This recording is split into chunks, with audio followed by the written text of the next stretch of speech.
ಚಿತ್ರದುರ್ಗದಲ್ಲಿ ಮಾಜಿ ಮುಖ್ಯಮಂತ್ರಿ ಬಿ.ಎಸ್. ಯಡಿಯೂರಪ್ಪನವರ ಅಭಿಮಾನೋತ್ಸವ ಕಾರ್ಯಕ್ರಮ ಆರಂಭ ಆಗಿದೆ. ಈಗಾಗಲೇ ಅಮಿತ್ ಶಾ ಅವರು ಶಿವಮೊಗ್ಗಕ್ಕೆ ನೇರವಾಗಿ ಬಂದರು. ಶಿವಮೊಗ್ಗದಿಂದ ಈಗಾಗಲೇ ಅವರು ಚಿತ್ರದುರ್ಗದತ್ತ ಪ್ರಯಾಣ ಬೆಳೆಸಿದ್ದಾರೆ. ಕೆಲವೇ ನಿಮಿಷದಲ್ಲಿ ಅಲ್ಲಿಗೆ ರೀಚ್ ಆಗ್ತಾರೆ. ಅವರ ಆಗಮನಕ್ಕಾಗಿ ಕಾಯ್ತಾ ಇದ್ದಾರೆ.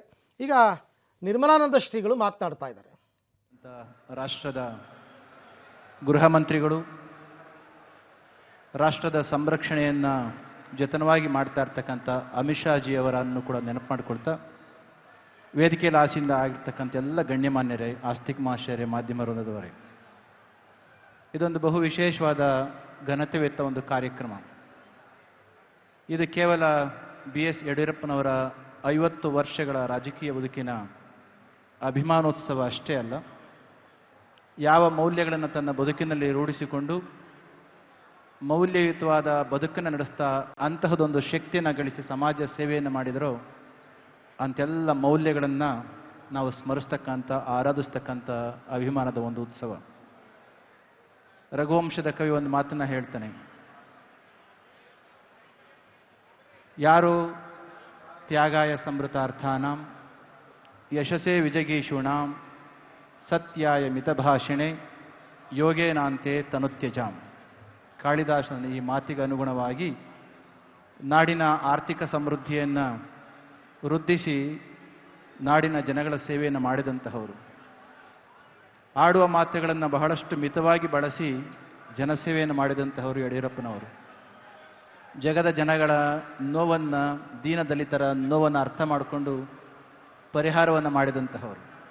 ಅಂತಹ ಯಡಿಯೂರಪ್ಪನವ್ರನ್ನ ಸ್ಮರಿಸ್ತಕ್ಕಂಥ ಈ ಅಭಿಮಾನೋತ್ಸವದ ಕಾರ್ಯಕ್ರಮ ನಾವೆಲ್ಲರೂ ಕೂಡ ಭಾಗವಹಿಸಿರ್ತಕ್ಕಂಥದ್ದು ನಮಗೆ ಅತೀವವಾಗಿರ್ತಕ್ಕಂಥ ಸಂತಸವನ್ನು ತಂದುಕೊಟ್ಟಿದೆ.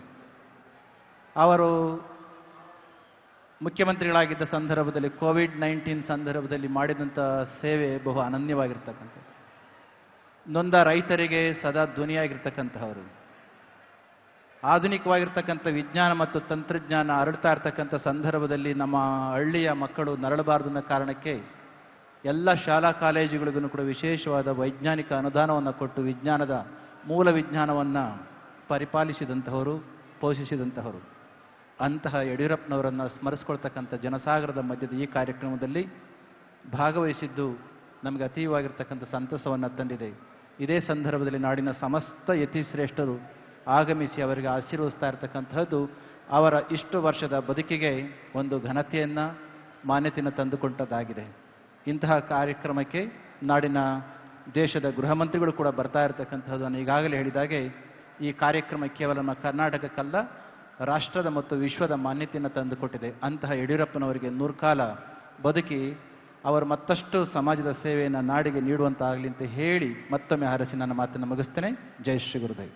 ಆದಿಚುಂಚನಗಿರಿ ಮಠದ ಮಠಾಧೀಶರಾದಂತಹ ಶ್ರೀ ನಿರ್ಮಲಾನಂದನಾಥ ಶ್ರೀಗಳು ಇಲ್ಲಿ ತನಕ ಮಾತನಾಡ್ತಾ ಇದ್ದರು. ಎಲ್ಲ ರಂಭಾಪುರಿ ಪೀಠದವರು, ಪಂಚಮಸಾಲಿ ಪೀಠದವರು, ಉಡುಪಿಯಿಂದ ಪೇಜಾವರ ಶ್ರೀಗಳು, ಎಲ್ಲ ಬಹುತೇಕ ಮಠಾಧೀಶರು ಕೂಡ ಇವತ್ತಿನ ಕಾರ್ಯಕ್ರಮದಲ್ಲಿ ಹಾಜರಿದ್ದಾರೆ. ಅವರೆಲ್ಲರಿಗೂ ಕೂಡ ಗೌರವ ಸಮರ್ಪಣೆಯನ್ನು ಮಾಡುವಂತಹ ಕೆಲಸ. ಮಧ್ಯದಲ್ಲೇ ಅವರ ಭಾಷಣಗಳನ್ನು ಕೂಡ ನೋಡ್ತಾ ಇದ್ರಿ. ಇನ್ನೇನು ಕೆಲವೇ ನಿಮಿಷ, ನನ್ನ ಪ್ರಕಾರ 4:30 ಒಳಗಾಗಿ ಅಮಿತ್ ಶಾ ಅವರು ಈ ಚಿತ್ರದುರ್ಗಕ್ಕೆ ಆಗಮಿಸ್ತಾ ಇದ್ದಾರೆ. ಈಗಾಗಲೇ ಶಿವಮೊಗ್ಗದಿಂದ ಹೊರಟಿದ್ದಾರೆ. ಹೆಲಿಕಾಪ್ಟರ್ ಮುಖಾಂತರ ಶಿವಮೊಗ್ಗದಿಂದ ಅವರು ನೇರವಾಗಿ ಚಿತ್ರದುರ್ಗಕ್ಕೆ ಬರಬೇಕು. ಆಮೇಲೆ ಹೆಲಿಪ್ಯಾಡ್ ಕೂಡ ಈ ಕಾರ್ಯಕ್ರಮ ನಡೆಯುವ ಸನಿಹದಲ್ಲೇ ಮಾಡಿದ್ದಾರೆ. ಹಾಗಾಗಿ ಅವರ ಆಗಮನಕ್ಕಾಗಿ ಕಾಯ್ತಾ ಇರ್ತಕ್ಕಂಥದ್ದು. ಅವರು ಬಂದ ನಂತರ ಕಾರ್ಯಕ್ರಮ ಇನ್ನಷ್ಟು ರಂಗನ್ನು ಪಡ್ಕೊಳ್ಳುತ್ತೆ. ಅಮಿತ್ ಶಾ ಅವರ ಭಾಷಣ, ಯಡಿಯೂರಪ್ಪನವರ ಭಾಷಣ ಎಲ್ಲವೂ ಕೂಡ ಇನ್ನೂ ಕೂಡ ಬಾಕಿ ಇದೆ.